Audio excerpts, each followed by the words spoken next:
mo siguro nalalaman na ikaw ang aking mahal.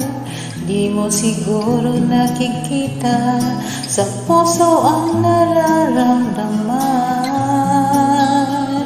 Kapag tumitingin ka sa'kin, di mo malaman ang damdamin. Gusto kong humilay at yakap mo sa iyong piling. Kung bakit ikaw ang pag-ibig ko, ay di ko masasabi, itanong mo sa puso ko.